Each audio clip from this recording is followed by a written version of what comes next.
Okay, folks, we're going to get started. I'm Dan Runde. I hold the Schreier Chair here at the Center for Strategic and International Studies. We're here to talk about redefining U.S. foreign assistance strategy for middle-income countries. I think it's a timely topic given the context that we're in. We have a very interesting panel that you have the biographies in front of you. I won't go through them, but just suffice to say that we have some friends and colleagues on this panel. We have Carol Peasley from SEDPA and a former senior foreign service officer. We have Heather Conley, who had a distinguished career at the State Department and is also a colleague of mine here at CSIS and runs our Europe program. Also have Ivan Vejvoda, who's the executive vice president at the German Marshall Fund, and prior to that ran the Balkan Trust for Democracy for the German Marshall Fund, a pooled trust fund or a pooled fund that you'll hear about in a few minutes. And then we also have Steve Feldstein, who's on Capitol Hill and the Senate Foreign Relations Committee. So I'm going to change places. I'm going to sit down here at the table, and I'm going to hand the podium over to my colleagues. Thank you. Yeah. Carol, I'm going to ask you to go first. Oh, okay. Yeah. We agreed we're going to sit. Yeah, we agreed we're going to sit because it's a friendly audience, so Right. we're going to sit. Okay. Thank you very much, Dan. It's a pleasure to be here. And as Dan mentioned, I had a very lengthy career with USAID, and I saw the effort to graduate or to move into middle-income strategies from various platforms. Just an introductory remark, in 1977, I was the primary drafting officer for a strategy for USAID to phase out of Costa Rica by the end of fiscal year 1980. We identified a series of development and poverty indicators we expected to be met by that date and recommended closure of the USAID mission when those indicators were achieved. We also spoke about the need for sort of continued long-term partnerships between the U.S. and Costa Rica. We expected the strategy to provoke discussions in Washington, but we did not expect it to lead to the exact opposite of what we proposed. The result of our recommendation was an expanded USAID program and mission that grew by leaps and bounds as a result of our recommendation to close it. So I still joke that I was responsible for one of the least effective documents in the history of USAID. So, but it did get me thinking about some important issues. Then in the 1980s, I was in Thailand when we moved towards a middle-income strategy, and we're focusing that USAID program on the most marginalized of the poor and on a series of middle-income issues, environmental protection, food safety, private sector development. And then again in Russia in 1999 to 2003, again, faced the issue of graduating an aid program or at least moving certain parts of it, phasing out certain parts of it to a changing Russia. So I've seen the question of foreign assistance in middle-income countries several times, but Dan is really not asked me to talk about those experiences today, but to focus on my experience in the Africa Bureau in the early to mid-1990s when USAID decided to close some 20 USAID missions worldwide. I think 8 to 10 of those were in Africa, and they ranged from Botswana, which was an emerging middle-income country, to Chad and Niger, two of the poorest countries in the world. I might add that Costa Rica was one of those identified in 1994, and I think it ultimately did close in 96 or so, so only 17 years after, or 16 years after we had recommended it. I think that just about anyone who had been involved in that process in the mid-1990s would say it was not well done and that lots of mistakes were made. And I guess the one benefit of mistakes is that helps to learn lessons for the future, so you do it better. And what I'd like to do is to just summarize a few of those. First, even though the momentum for closure of aid missions may start at the top of the agency, and it could be the administrator or head of policy or management, the decisions need to be made on a consensual basis. and that starts within USAID itself. In 1994, it was an extremely centralized process, and basically decisions were dictated, and we in the Africa Bureau were simply presented a list of USAID missions for closure and dates by which the closures needed to be completed. There was no prior discussion, and we thus spent countless hours and huge amounts of energy arguing and negotiating changes. It just isn't a good way to go about making such an important decision. This leads directly to the second lesson. The decisions to close USAID missions must be carefully coordinated with the State Department. We in the Africa Bureau, and back in 1994, were in fact instructed not to talk to the Africa Bureau in the State Department and not to let them know in advance which countries were involved. Needless to say, this created a lot of ill will, and all of us had to expend, again, extraordinary amounts of time and energy trying to recover relationships with state colleagues. And secrecy made it all more difficult. I think just part of this, flipping it over to the other side, is the need to plan graduations or closures over a multi-year period. A long-term strategy needs to be worked out in collaboration with the State Department and the host country, and in most cases, the relevant congressional committees. Programs need to be designed to end in a rational way. Otherwise, there's no hope of sustainability, and investments don't realize the gains that were originally justified those investments. And also, there needs to be some thought about post-closure mechanisms. Precipitous closures lead to wasted program resources and to ruptured relationships with host countries. Another lesson is to be honest about the reasons for closures. Don't claim graduation when it's not the case. I still have nightmares about meetings to close our USAID missions in Chad and Niger, two of the poorest countries in the world. Some people in the center were trying to use the graduation word. If missions are being closed because countries are poor partners, figure out some way to say that in a palatable way. If they're being closed solely for financial reasons, that should be said. And then, in fact, if that is the reason, maybe there are other alternatives to reduce costs besides closure. And perhaps most importantly, one needs to recognize that cost savings do not occur immediately. In fact, there are substantial costs in the short term to closing missions, especially when they are not planned, when it hasn't been planned over a multi-year period. And in fact, the decision is done on an accelerated basis. These costs include the early transfers of direct hire staff. They include severance pay for Foreign Service nationals, the disposition of offices and equipment, the costs of terminating grants and contracts early, all the time of Washington staff and other TDYers to help close out the books and projects. There are also incredible costs to develop closure plans. There are countless details that need to be built into this process, including the analysis of local labor laws and negotiations with host country governments.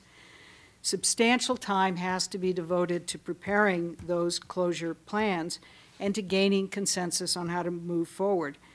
And there may well be cost savings over time, but it could be years before they are indeed felt. And some of those savings even get eroded over time as alternative programs and structures get built. I would simply point out that how many times the USAID mission in Panama, Tunisia, Morocco, Thailand, and Botswana have been opened, closed, and opened. And the costs are substantial if you don't really think it through carefully at the outset. And that's really are some of the lessons that I certainly learned in 1994, and I look forward to the discussion. Thank you. Thanks, Carol. I specifically asked Heather to be on this panel given her experience at the State Department, and Carol was talking about the need to coordinate closely with the State Department, and oftentimes a lot of the resistance to closing a specific mission comes from the State Department because of concerns about damaging the bilateral relationship if it's done the wrong way. So I'll hand over the floor to you, Heather. Well, thank you so much, Dan, Carol, Yvonne, Steve. It's great to be with such great colleagues here. When Dan asked me to speak, I kept saying, "You sure you want me to speak to this audience on this topic?" Carol, I think I will relate my stories, I think, by way of introducing this topic. And I just want to say one note of self-interested advertisement. I think CSIS is really doing a huge amount of work reconceptualizing development, how it intersects with diplomacy, and Dan's part of a great team that we're assembling here, so it's a privilege to be part of this great family in this space. I'm sort of the beginning and the end. That at least was my my 2 stints at the State Department. I began my career at the State Department in the coordinator's office that coordinated all U.S. government assistance to the former Soviet space. And this, of course, a State Department-led, coordinated office was controversial at the time.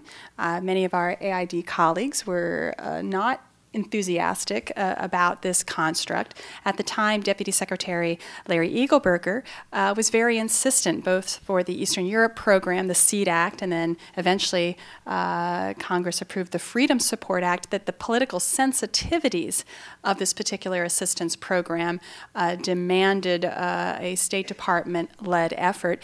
The coordination, I will tell you, was extraordinary. 20 U.S. government agencies, from the Trade and Investment Agencies, Department of Agriculture, Health and Human Services. It was an extraordinary time as we were working towards the Freedom Support Act, the congressional interests, the congressional focus. We were doing nuclear nonproliferation, privatization, technical aid, humanitarian aid. It was sweeping. And it was something that, quite frankly, a huge amount of focus and interaction. It's hard for me to imagine that next year will be the 20th anniversary of the Freedom Support Act. Of course, I was a child when I first started working on this project. But we're at this now for 20 years in different ways, with some success and some lack of success. But it was a thrilling project to be a part of. When I returned to the State Department in 2001, I had the privilege of working in the European Bureau and overseeing Northern and Central Europe, and I was at the point of watching our Central European aid missions close. And I don't recall at the time, although I'm sure there was a lot of concern from USAID. We were creating regional offices. The Budapest office was focusing obviously on the Western Balkans, which was still a very robust program. The complaints that I received were from our ambassadors in the field. And the ambassadors were saying, listen, we're losing a vital tool to continue to develop our relationships with this country and most particularly with civil society as a whole. The ambassadors didn't even have a small pot of funds to support very small seminars or reaching and helping develop a small NGO that was trying to put on a seminar. And it was very frustrating to them. And what they then turned to was public diplomacy dollars, Fulbrights and things focusing on those exchanges. But the pot was diminishing. And so I pulled an interagency group together to look at this. We understood the missions were closing, what resources were available to us. And I was arguing that if the United States did not remain visible and active and engaged in Central Europe, we were largely going to lose the policy benefits of a hugely successful 15-year assistance program. Here's what I was told. This region is a success. Your mission has been accomplished, and we're very focused on the Middle East Partnership Initiative, thank you very much, and that's where all our funds will be going. And while I conceded all 3 points, I felt it was extremely short-sighted. And so what I'd like to do is just sort of share my own thoughts of where I think we need a new paradigm here. And I'm not necessarily speaking about pure development per se. I'm talking about how the United States maintains, deepens, and strengthens its relationship within a country and regionally. The first rule is our work is never done. All democracies, in whatever phase they're in, are in a work in progress. Although democracies generally progress in the right direction, we have to acknowledge that they backslide. And I'm watching Central Europe and certain areas backslide right now. If the U.S. government has already made a profound investment in this country, why in the world are we walking away from it, whether we think it's done or whether we have other priorities and we're taking away funds and regional experts? We must continue to invest. We just have to be very creative and innovative and think about how we invest anew. My frustration with the U.S. government leadership model in any particular country, it feels like we only have two speeds. Speed one, our way or get out of our way. Speed two, over to you, we're done here, we have more pressing obligations. This is our approach in the Western Balkans, and I'll let Yvonne talk about that a little bit. We need to find the third speed, which means active U.S. engagement involvement in a country, in a region, but we're not necessarily leading it. We're partnering, and we may be partnering with the private sector. We may be partnering with civil society. We're not necessarily the leaders, but we're not leaving or ceding the field. As I mentioned, I'm really not talking about development. I'm talking about relationship management. And USAID, through its excellent development work, allows us to have a full and complete relationship with many countries. We get to talk to health ministers and agricultural ministers. We're out in the field. We're touching local society. And I tell you what, that's helping our reporting cables. That's helping us understand the complexities in a country. When that leaves, we can't touch and feel anymore. In full disclosure, I'm a strong believer in a more integrated development and diplomacy model, not to influence or contaminate in any way our excellent development work, but to make it much more enduring, to make it more strategic. And so, as I see, the U.S. foreign policy leadership model needs to adjust itself to some new realities. Our influence is less, and we can't control everything anymore. But what this demands is that U.S. leadership, through our embassies, through the interagency community, it demands a networked relationship model where the U.S. is engaged, but perhaps is not the leader. In fact, maybe using its leverage and allowing others to lead. So this is a very different way we do things. We're a very centralized model, and many times we don't allow the field and our embassies to lead us, to guide us in that. So I think we're talking about an absolutely a new design. And in part, that was what many of us were hoping that the QDDR did, was sort of reframe, redesign what American development diplomacy, and I would include public diplomacy in that, what that means in the 21st century. I think we're making some tentative steps. I would argue with the events the last 3 weeks in Egypt, it argues not for tentative steps, but for very bold steps in looking at this redesign of U.S. leadership around the world. Thanks, Heather. Yvonne, we've heard about visible, active engagement, hold on to the gains, partnering, new realities, networked relationship model. This sounds like the Balkan Trust for Democracy. Maybe you could share a little bit about that and how that was created and who the partners are. Yeah. Thank you very much, Dan. It's a real pleasure to be here with Carol, Heather, and Stephen on this panel. And I think the topic is absolutely not only timely but important, not only given the events in the Mediterranean area in Egypt, Tunisia, and other countries, but also, as both Carol and Heather was saying, how does one maintain the established levels of democracy, civil society, and avoid backsliding?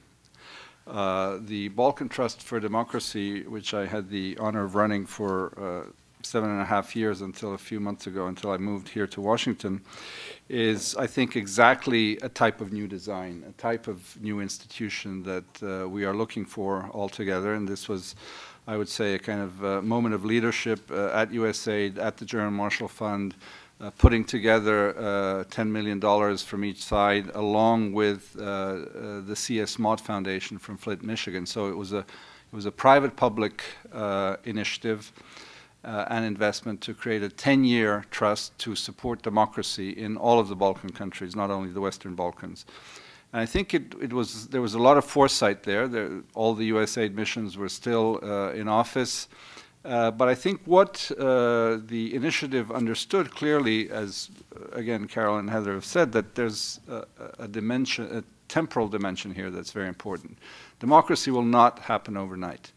And secondly, even when we have the trappings of the beginnings of a consolidation of democracy, there will be need to support and sustain those actors who are doing the hard work of advocacy, watchdog activities. And in fact, if you talk to people in the region, whether it's offices that have been closed, like in Bulgaria, Romania, or Croatia, or in those that already exist, there's a fear that as European monies, which are of course the most significant ones in the region, come in, there won't be monies, small monies, for those important watchdog and advocacy activities, because a lot of the EU funds actually come through governmental channels, even those going to civil society. And so the fear is that actually those voices will simply be shut off. And because there isn't sustainability of the civic sector in many of these countries, there won't be any monies for these people to apply for. And thus there is true fear. I was just talking to a senior advisor to a prime minister of one of the countries who's also a think tanker before he was in office, and he said he would probably go back there when he was out of office, and that was exactly what he said. You know, there are American governmental and private funders who are leaving, and they are afraid that they will be left high and dry. So the Balkan Trust, I think, was a model and is a model. It has another 2 years of its 10 years to run. It's a sinking USAID endowment, but there will be monies left over from GMF and the Mod Foundation to carry on, and I hope we will do so. This model was then replicated in the Black Sea region with the same people and institutions involved, the Black Sea Trust for Regional Cooperation, and a smaller version of it devoted to Belarus, the Fund for Belarus Democracy. What is interesting about these is that US monies, whether governmental or private, leveraged European monies. The model was deemed successful. By many accounts. We received the Global Development Alliance Award when Dan was at USAID, and that's maybe why I'm here today. But more seriously, we leveraged about an additional quarter of the monies from governments, governmental donors in Europe. And this was one of my goals as I took the leadership, because this is a transatlantic initiative. So when we talk about new designs, innovative approaches, we need to understand that there are other actors in the field. They may be friendly actors, they may be bigger actors. And, you know, this raises the horribile dictu question of the coordination between all of those in the field. But what I want to say and stress is that we need to work with those others, if for no other reason than to understand what they're engaged in, how they're working, and whether there are gaps that we need to fill, like in the short story that I told you about, the think tanks and advocacy groups who are fearful that they will be left without any resources to continue these activities. I think these are all pertinent lessons as we think of North Africa at this moment. And there was even talk, as Dan will recall, about 4 years ago, about creating a North Africa Trust along these same lines. We never got there. Maybe this is a time to rethink that idea. And I think when we're thinking about these ways of acting, we need to understand that there will be different types of action. So you will have the European Union, a huge donor, very kind of the juggernaut, cumbersome, you know, doing everything from infrastructure to governmental reforms to administrative reforms in health, education, and other things, but also to civil society. And then the nimble actors who have the quick, flexible approach, such as some private donors, or in this case, the Balkan Trust for Democracy, that was able to and is able to respond very quickly to turn around a project in 2 months' time, to respond to a need that's coming from below. So listening to the local actors is extremely important. This is not donor-driven in any sense of the word, but responds and keeps its ears on the ground, and is a very lean operation. There are 8 people in that office in Belgrade who disperse about $3 to $4 million a year in small grants. And small pots of money, I would agree, are extremely important. It doesn't matter how small they are. If there is an ambassador or an embassy that can give out for an event, a seminar, some kind of small advocacy. It's extremely important because it is a sign of trust, one, and secondly, that there is an understanding that these societies, these groups need help. However developed or middle income or even above middle income they may seem, and it has been alluded to, we have had backsliding in a number of European new member state NATO and EU countries, and I think that is a lesson that we must somehow digest in finding ways in which we can keep abreast of the need to be there and to help sustain. And just one final concluding word, it needs a little more development, but there is a lot to do in helping develop local philanthropy in these countries. Again, the economic situation, even before the crisis, was not allowing for it, but there have been steps made in a number of these countries, and I think that there are ways in which aid and development support can be targeted to helping retrieve some old practices, because there was philanthropy in all of these countries in the 19th century, earlier 20th century, and then of course corporate giving, which I think is another important way in which some of these retreats of funding can be supplemented for. Thank you, Ivan. I'll just make a couple comments on that, and thank you again. I was at the Brussels Forum last year, had the honor of being invited, and the presidents of Croatia and Serbia were meeting. It had just met prior to that meeting, and it was a direct result in my mind, for it was clear to me, because of the grant making and the support that had been going on cross-border between Croatia and Serbia. They knew each other, they were comfortable with each other, their advisors knew each other. And so it's these sorts of diplomatic gains that you want to see happen that were a direct result of several years of investment on the part of the Balkan Trust for Democracy. There's this issue of local philanthropy needs to be supportive. I think this is one of the things that, as if and when we have to close out a mission, this is one of the areas that needs to be thought about. As if USAID or the U.S. government is going to pick 3 or 4 areas, one of the areas on a sustained basis, the architecture of local giving. The Luso-American Foundation was set up in the 1980s with monies used from the United States government to pay for the rent on the Azores Air Force Base in the country of Portugal. Actually, Frank Carlucci, who was then ambassador in the 1970s in Portugal, negotiated the agreement. He has an affiliation here with CSIS, and it has about 100 million at the time. This is there's sort of it's between 50 and 100 million euro endowment. It's been in existence for 25 years. It has 3 areas of focus. It's on science and technology between the United States and Portugal, U.S.-Portuguese cultural ties, and third is triangular cooperation between Portugal, the United States, and Lusophone Africa.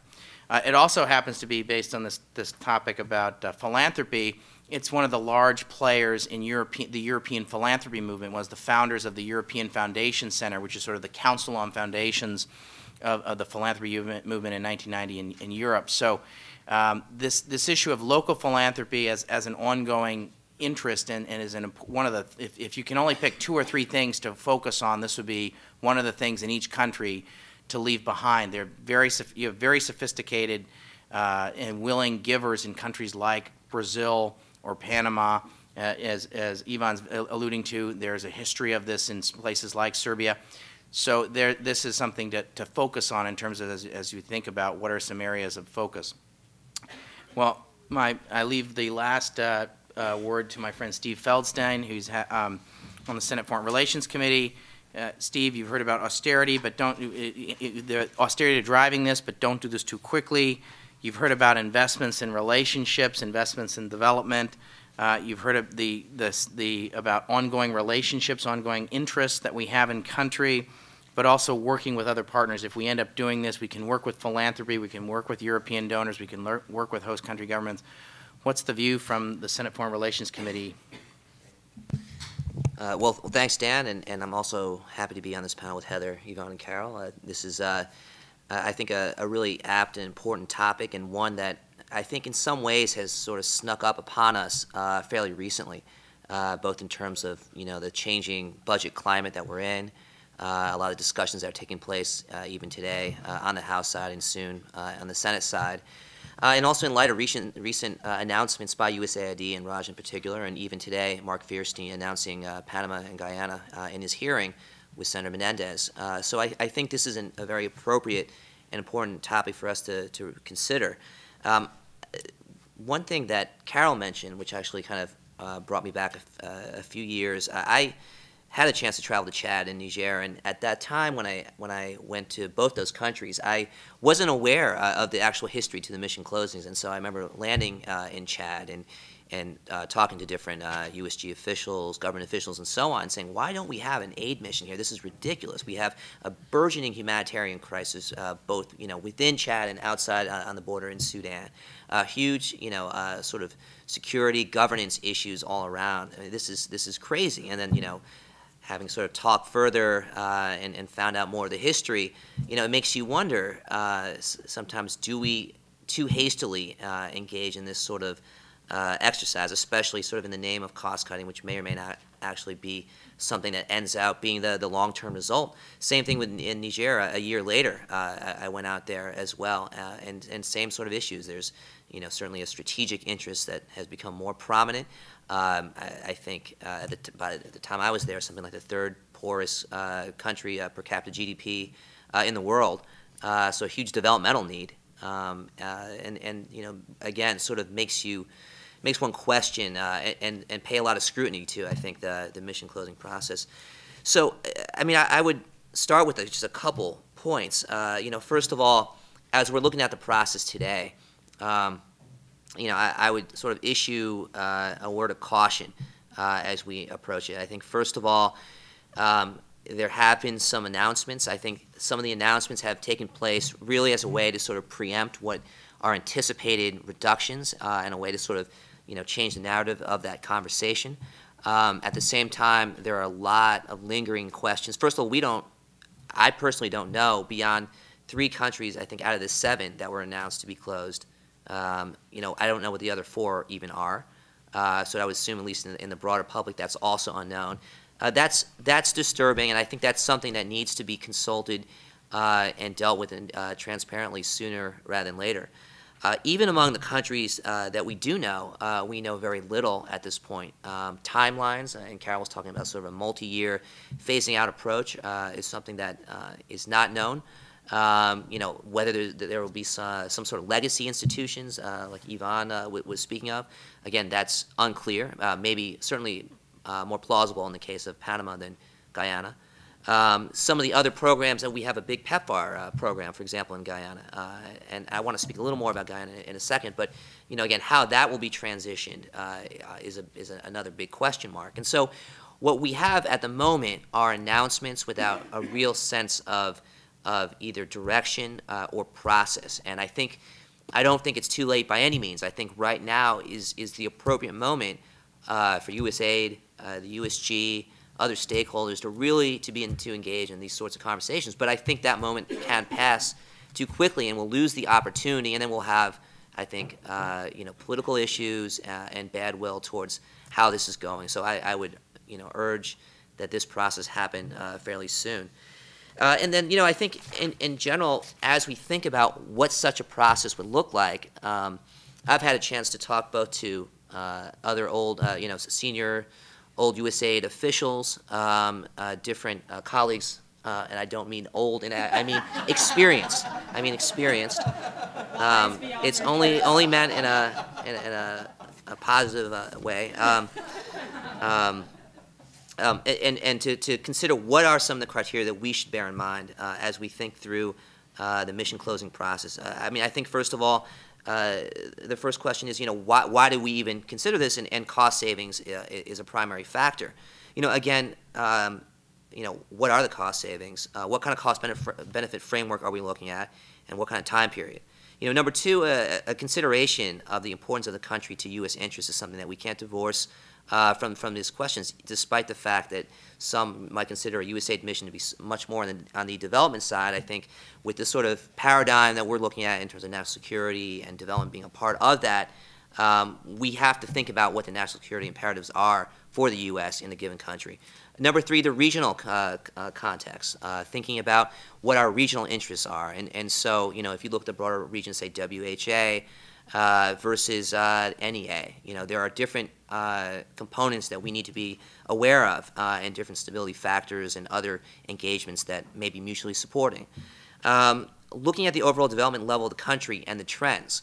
And so, you know, that includes looking at IDA statistics, MCC indicators, the UN Human Development Indicators, and really trying to get a gauge on what we're considering with when it comes to the country, what its trajectory is, how much we've invested in it, and where we realistically hope to see the country go, at least as our engagement continues.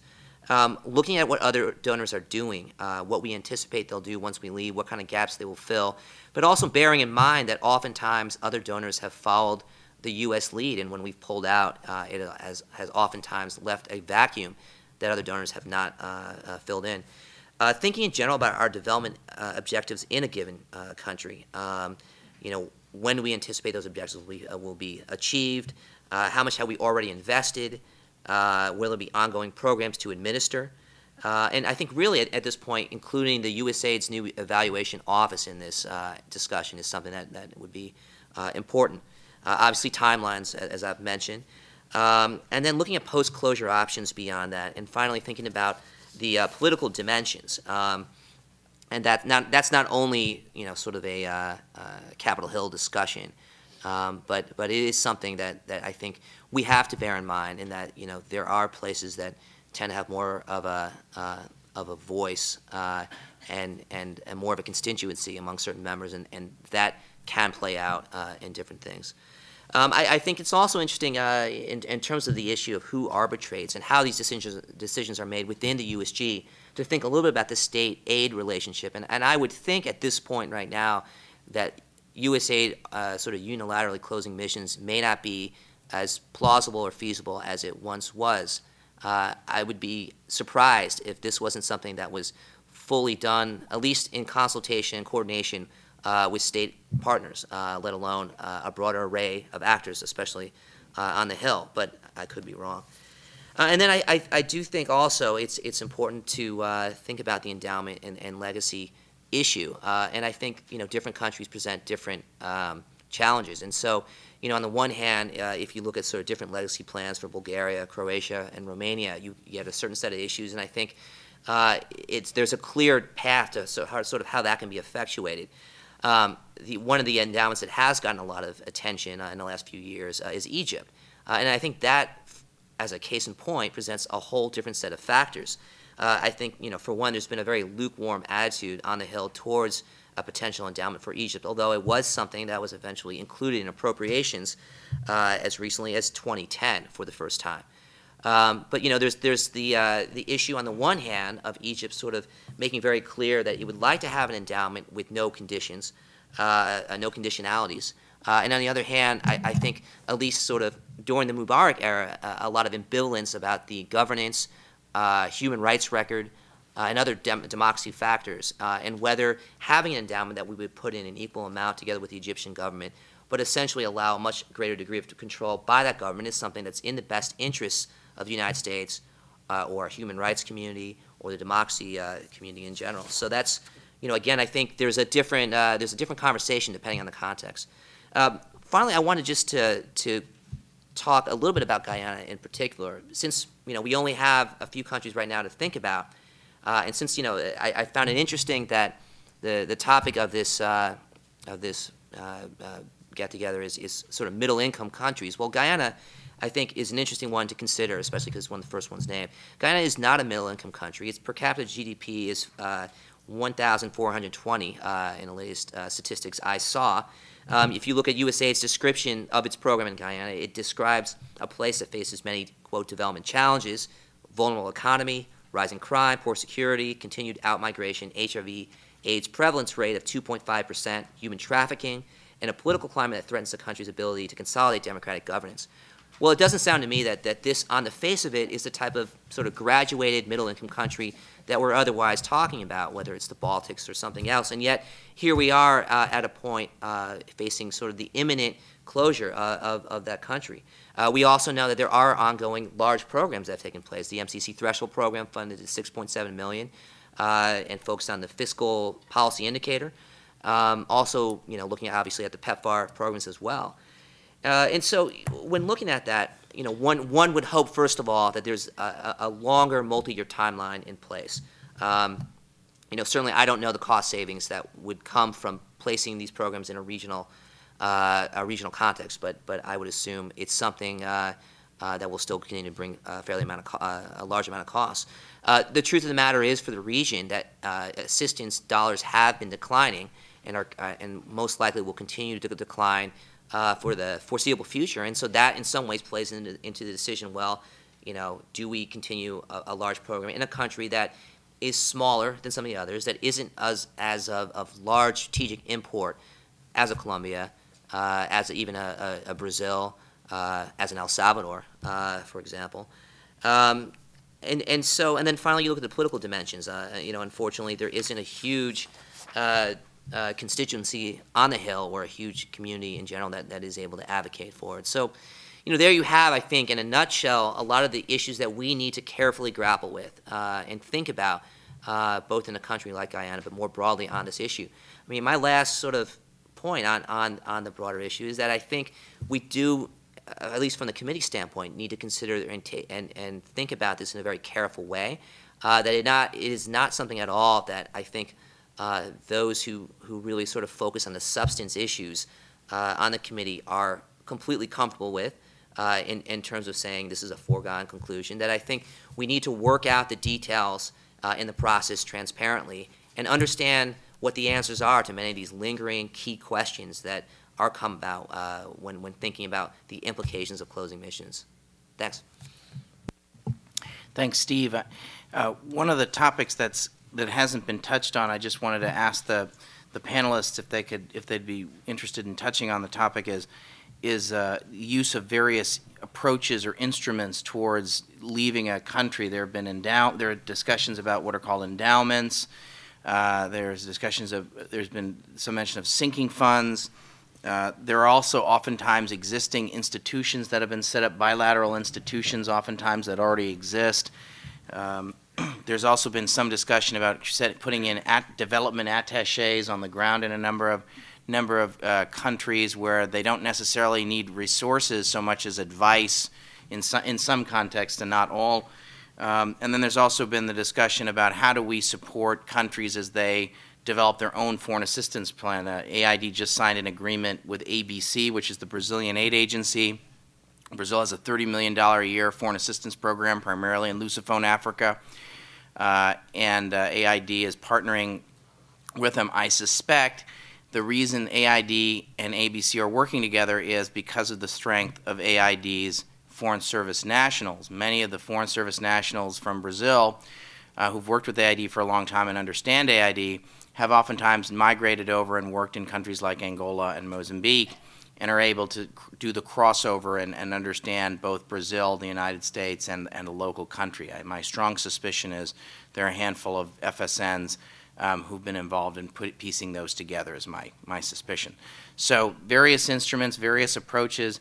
I just would open up, I'd ask that one question to the panel, then I'll open it up to the broader audience. If some people could talk about instruments that they've seen or that they think have worked, or pieces of that in various countries, and from a success standpoint.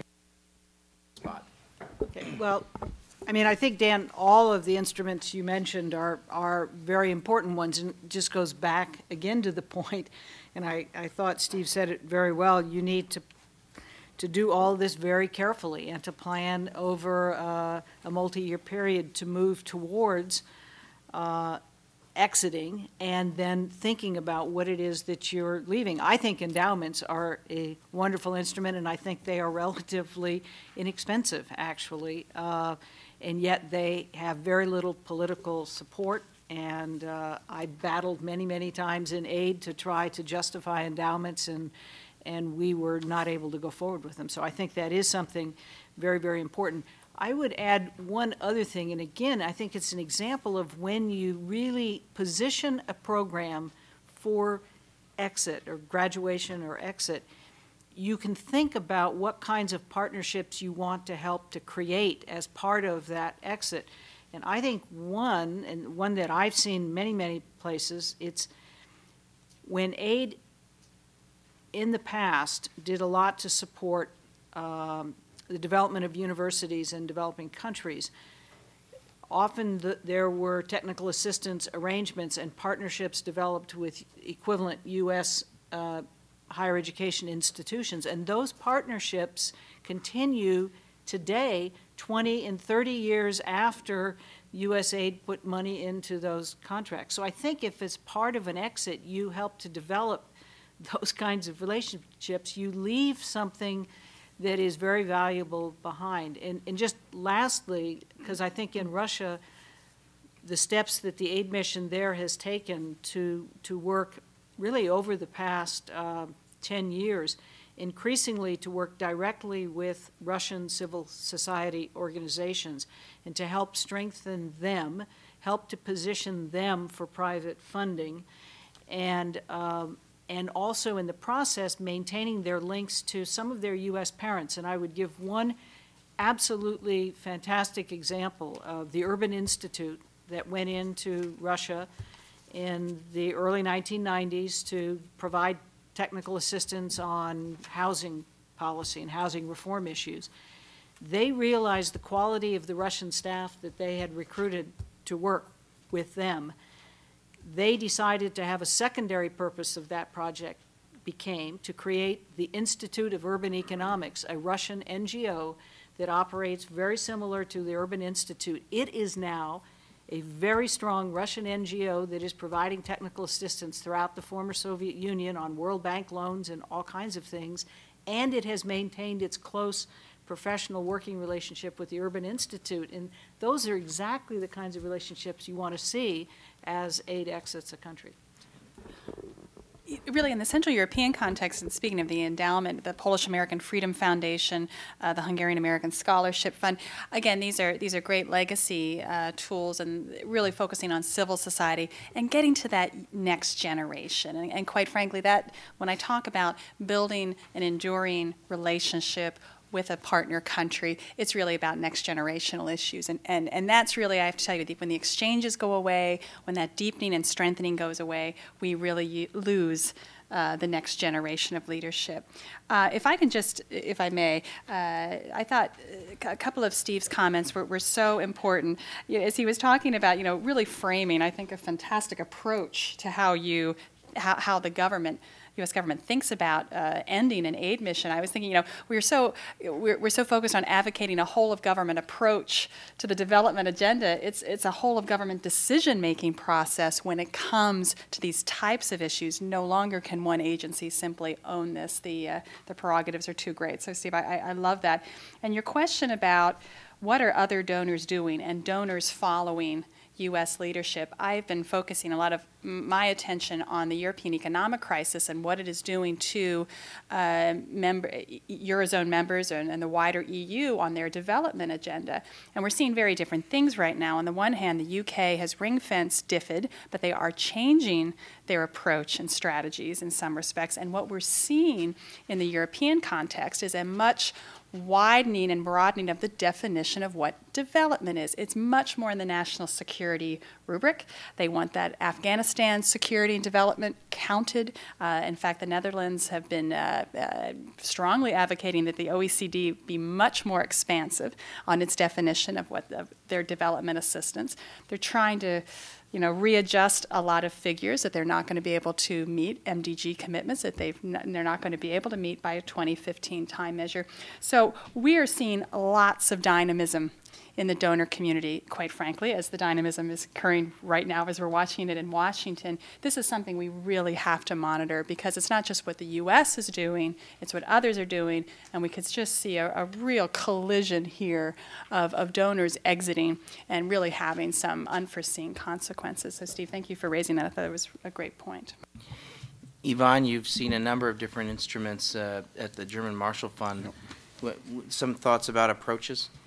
Well, just to give you a little more detail about the Bulgaria Fund, I think that was a case in point, as Steve mentioned, when USAID was closing down Bulgaria, Romania, and Croatia.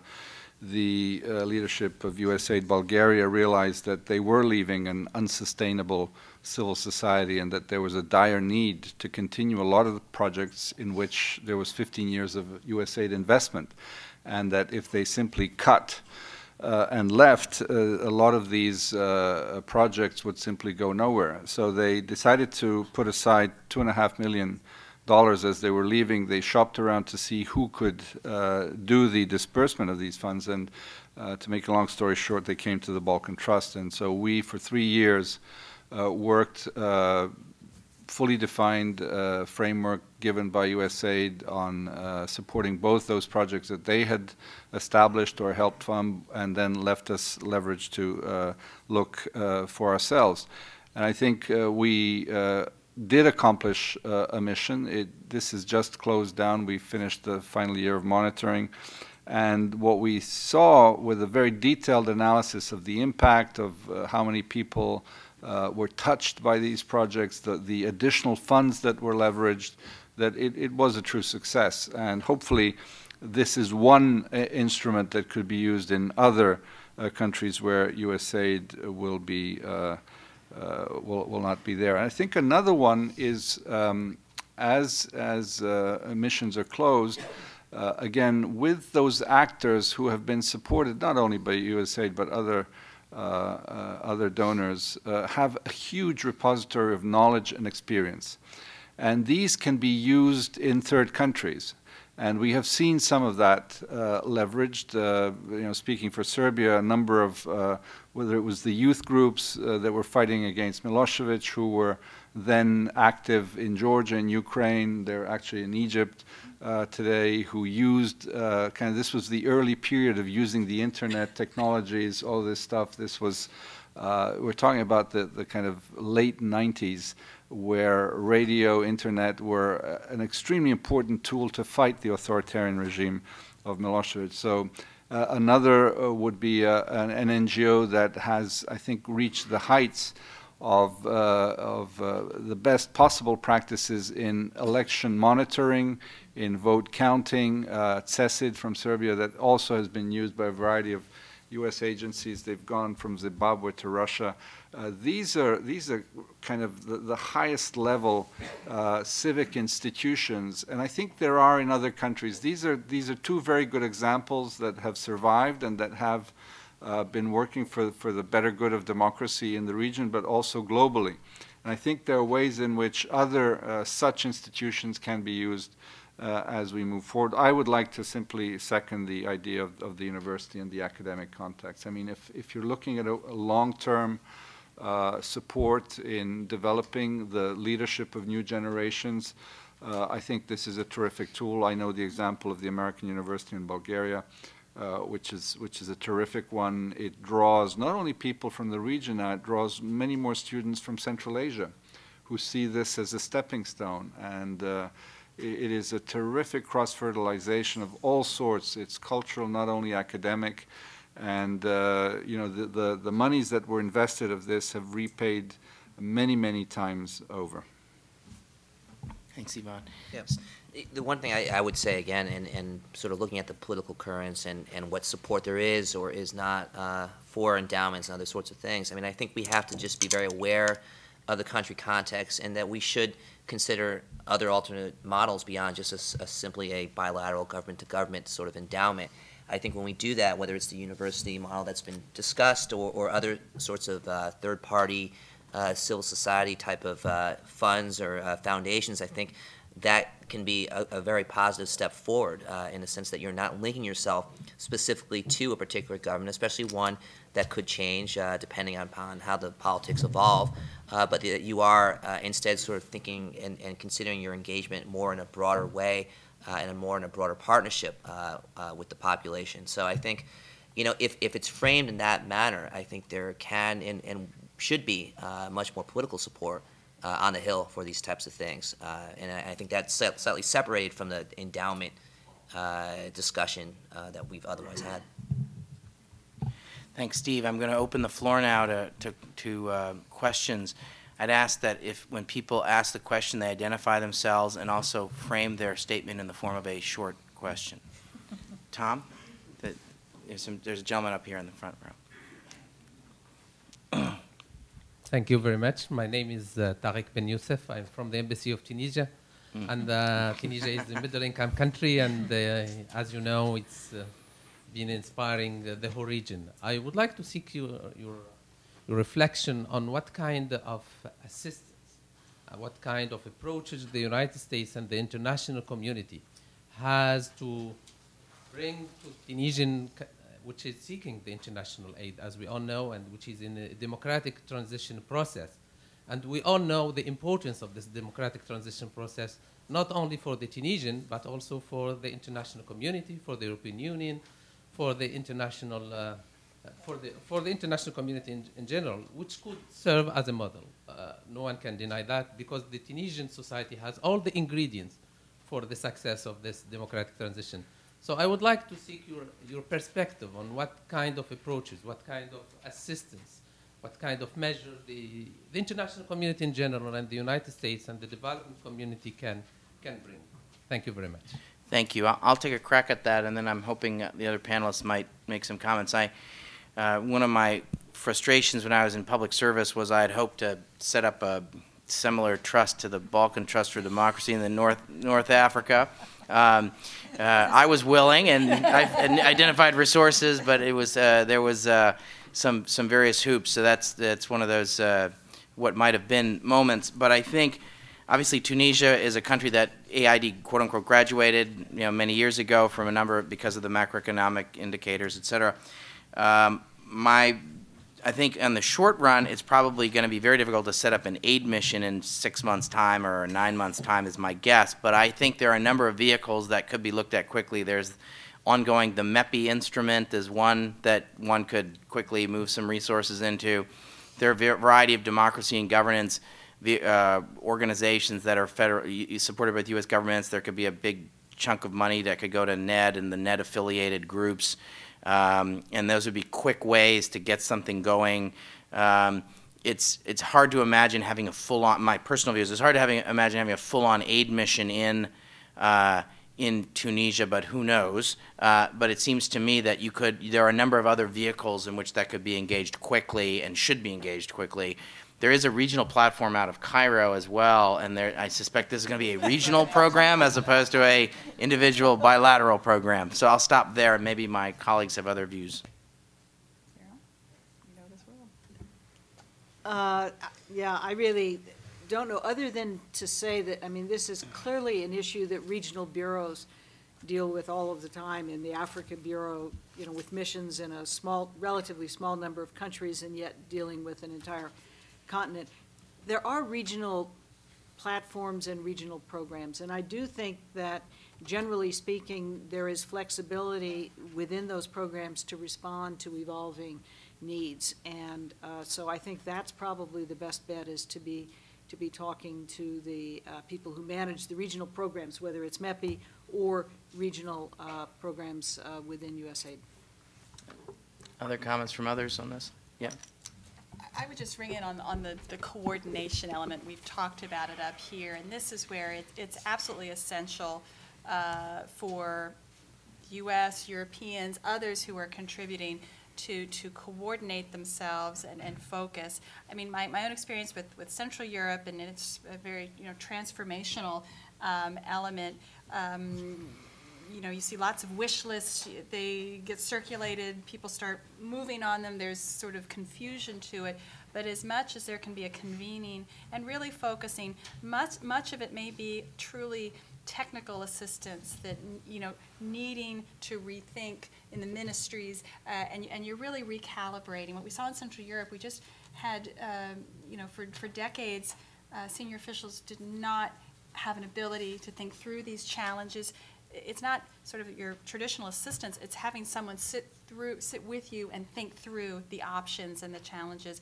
And if the Europeans are doing this and we're doing that, and it gets very confusing. So coordination, focusing is so critical, and I agree, for the speed at which using already existing instruments can help speed the process along. And best of luck and best wishes.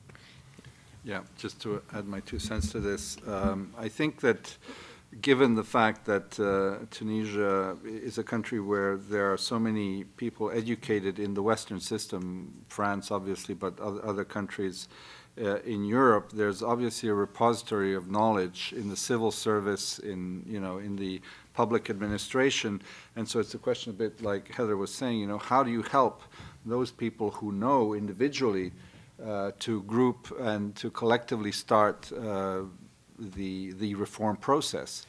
I think that the idea of giving NED monies and then again using some groups from Eastern Europe who have gone through transition, whether on economic issues, governance issues, and I would add anti-corruption. I think that's a key tool. That's obviously been one of the grievances in all of these events, and a lot of work has been done. Not to say that there have been magical solutions, but at least there are mechanisms and various types of transparency mechanisms that can be put in place, and then simply being there and supporting those who are actually pushing this. And of course there will be a lot of inertia, it's hard to change state institutions, let alone reform universities and things like that. But I think if one starts early enough and there's a demonstration of the willingness to support and to be there for the longer term, I think then there's a possibility that one actually gets to where one wants to go. Yeah, and I would say just in general, I think there's sort of a dual-track approach that might be worth considering. I mean, I think certainly there are some shorter-term issues with regard to sort of immediate, transition issues with political parties and so on that probably deserve attention sooner rather than later. I know just as a parallel, for example, that the administration has prepared a package for Egypt that's fairly significant that has been notified to the Hill, and I expect similarly the same sort of thing to happen with regard to the region. But I do think that we have to be sort of prudent about the longer-term institutional needs. There's again a huge depth already within Tunisia, and I think complementing that, figuring out, from the Tunisian side, what are our priorities, where are deficiencies that we identify, where could we use technical assistance and so on, and then coming together in that form and figuring out how that looks is probably worthwhile to do in a more longer-term framework.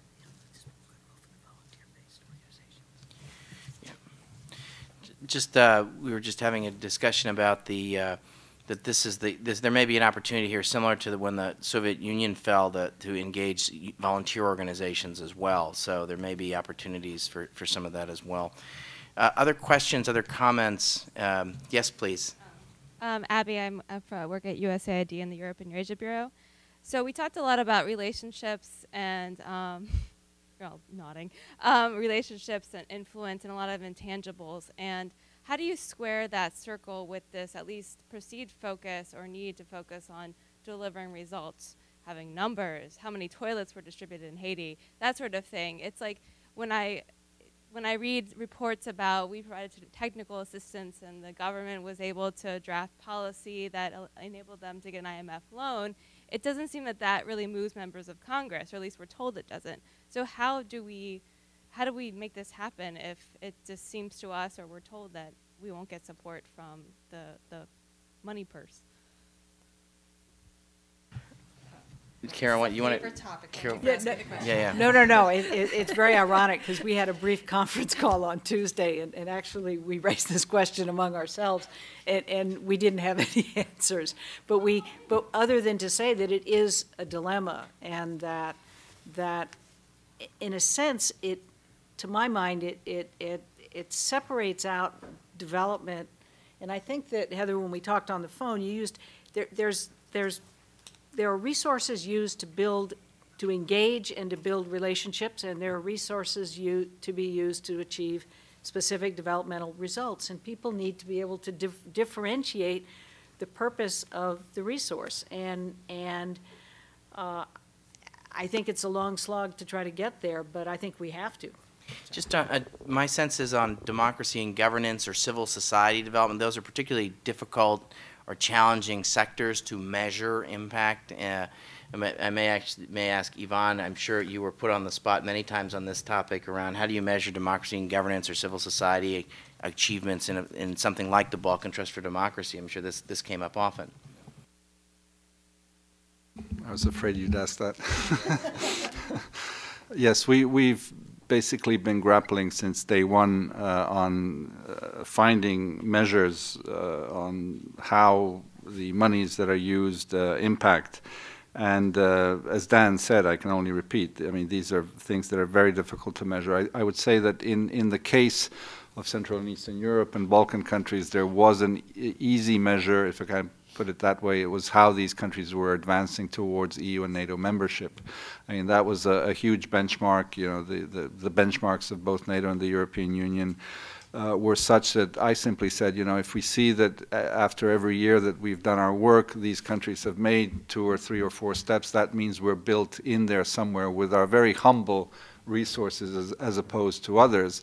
And I think that's, you know, it's not flippant to say that. I think that there's a very serious element, which of course didn't preclude the fact that we had to do our measuring and that we actually then found out in a number of ways, for example, doing advocacy projects, you know, how much of that advocacy actually trickled into legislation in a variety of parliaments, in the creation of institutions, for example, the creation of a civil society office in parliaments in the region, or civil society offices in governments, or, for example, when we did reconciliation projects in the Balkan region where the war had occurred in the 90s, you know, how many times did these people meet? What came out of those meetings? What was there a follow-up beyond the project? And we often saw that, in fact, that an engaged project did leave those results, and that there were networks that had been established where there were none prior to that situation. And then also the even softer projects, you know, dialogues between Albanians and Serbs, for example. Just the mere fact of having them meet was already a success, let alone the substance of the discussion, especially among young people realizing that they were up against the same challenges, you know, unemployment, having a diploma that's worthless because the job market is such, wanting to leave but, you know, not being able to because there weren't visas at the time, etc. So I think that, you know, you can measure it. I would say that the danger is if one only is devoted to that, and then one loses actually the energy to do the real work, which is going out there, meeting these people, and actually working with them in the field. If I can just jump in, you know, in my own view, there's just an excessiveness of audit, evaluation, metric. Yep. And while I'm a huge proponent of, you know, return on investment, and let's not keep running down a road that's not producing results, this is my call for an absolutely new way of thinking about this, because we've so now, I mean, I think that the auditing requirements right now are just so daunting. In a way, we're sort of auditing for our audits for a purpose. So I think the pendulum needs to come back a little bit, sort of a return to common sense. But we, as Carol was saying, I think the only way you do it is you have to separate out. And what we're doing is we're building relationships, not for the metrics of the fiscal year, but we're building 20, 30-year relationships. So the young colonel or the young lieutenant who will be in the next 20 years the head of the armed forces, the young university student who will someday become the foreign minister or lead civil society and things like that. That's what that's the investment in the relationship and in the country. And we're moving away from that, and I think it's showing. I think our contacts are limited or becoming more limited. It's a very different process, and we've relied on the development agenda to sort of make up for that lack of deep engagement that we once had, and I think we need to return that. But it's bringing better balance, and I say that looking at Steve, knowing very much that the Congress should demand a return on investment of taxpayers' funds, but I think we need to have a more balanced, more long-term national security perspective. By counting how many cell phones are in Afghanistan, right, it gives us one sense of some progress perhaps, but it can't be what we're relying on for our own long-term engagement with a country. No, thanks. I don't disagree at all with what I've heard. And, you know, I think in general there's a misconception that Congress is sort of wants to see more and more of these sort of output-based metrics and indicators as a way of knowing that its programs work. Frankly, you know, I don't think knowing that we built X amount of schools in Pakistan last year really tells us much of anything. It doesn't tell us whether there were actually people in those schools, whether they were taught, what they were taught. and so on. I think it's a very misleading thing, and actually gives us a false sense of security in terms of thinking that our taxpayer dollars have impact, when in fact it tells you little to nothing about the development impact. So I would say, first of all, in some ways the bureaucracy tends to perpetuate itself, and I think Andrew Natsios has an interesting paper out about that from CGD. I advise you all to take a look at it. But someone reacts 20 years ago in Congress for is maybe somewhat misinterpreted, and all of a sudden you have an edifice that's built up. What I would say is that, yes, I think the pendulum has swung too far in terms of measuring every single output. On the other hand, I think there is a need to at least understand what the broader impact is, even if we do look upon it in a longer-term lens, fine. Even if we understand that a relationship or an exchange that's built won't give you an output right away. I think at the same time, there is a need to sort of tie it causally to some broader objective. And if we can sort of go down that pathway and have a renewed conversation on that, I think that's certainly worthwhile to do. I think we should put all this on the table, and this is part of the foreign aid reform agenda in general. The notion that we need to free up our development professionals to do the work that's necessary, and have oversight, and make sure that they're conforming to broader priorities, but not tie them down so that it's only about responding to reports. Woman in the middle row there. Good afternoon, Caroline Brearley, also from USAID. My question, I like a lot of the things that I've heard. You've made very good points about don't just pull the plug right away, think about legacy, think about the broader national security questions. And yet, if I were sitting where the administrator sits at this particular moment, I don't think I'd be really comforted by a lot of what I've heard this afternoon. It's on a completely different plane from being pushed by OMB to phase out the appropriation for E&E by 2013. The Republican study group saying, let's just axe AID's OE account completely. If you were sitting where he is sitting, what would you, and bearing in mind your experiences, what would you do? I'll take a crack at that. And one of the reasons, Mr. Administrator, right?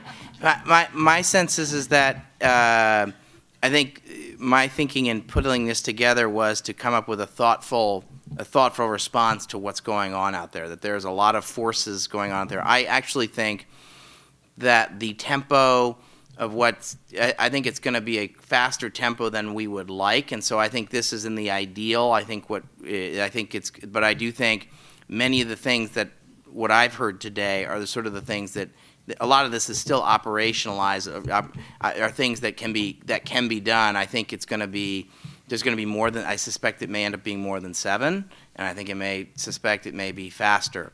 But it seems to me, don't throw the baby out with the bathwater. To the extent you can do it, to the extent that it requires an accelerated pace, I'm not saying that's the ideal situation. What are some of the things you can do to hold on to some of these relationships, and how do you do it in a way that brings in other partners and does it in a way that doesn't hurt the bilateral relationship? So that would be my quick answer to that question. We can have a discussion offline if you want to. I think what Steve began his remarks in talking about the need to communicate and the need to have some thought, a well laid out thought process around what your intentions are. I think for me, and we held an event a year and a half ago as the QDDR was starting, and Steve came to a lunch, and I remember, and the Hill and AID at that moment, this was before Dr. Shaw's arrival, were not really communicating. They weren't even talking. In fact, we sat them around the table. It was the first time they were even communicating about some of the basics of it. So in part, I would, other than sending my thoughts and prayers, because this has got to be an incredibly challenging moment between Haiti, what's going on in the Middle East, and now a sort of budget assault. Oy. But it's really over-communicate with Congress, because now is the time. There are national security imperatives, and have a well-thought-out plan to say, this is my rationale. You can disagree with the rationale. You can tell me there's 3 other things that you think are more important, but we can have a discussion about that. I think, too, sort of the trigger of, oh, my gosh, we got to get out in front of this. We have to, it's Secretary Gates. Let's do preemptive cuts, so maybe they won't cut us more. So AID tried to pull a Secretary Gates in some respects, it sounds to me, without knowing all the details. Let's be thoughtful here. As Carol was mentioning, we have a terrible history of in, out, up, down, do this, do that. People are relying on our leadership globally, and they're taking our cues from us. We can't be that knee-jerk. We have to be quick, I agree with you, speed, but thoughtful and over-communicate with the Hill, not just the converted. That's whom I think the administration tends to speak to. Now it's time for a conversation, difficult as it may be, with those who are very much against us. I know Secretary Clinton have been doing that. These are tough conversations with Senator Kirk and others who are going to be very strong voices on this. But that is my sense, that it would behoove the administration to not get out ahead on the cuts, but get out ahead on the helping people understand what's at stake here and do it thoughtfully.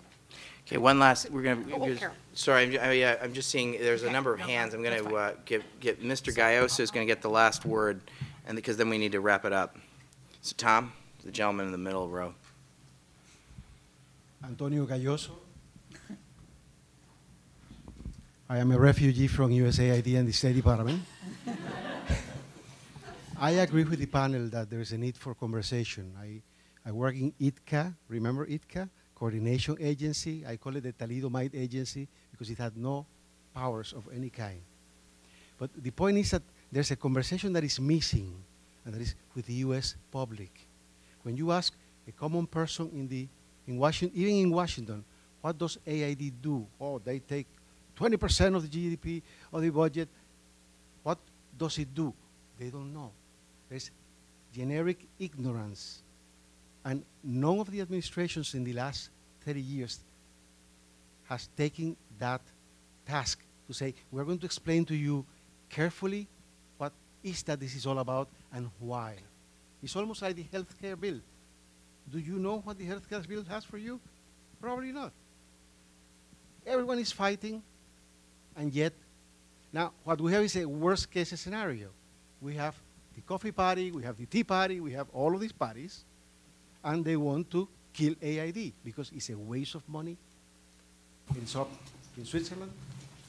Don't you think that that should be a primary objective before or while we talk with each other?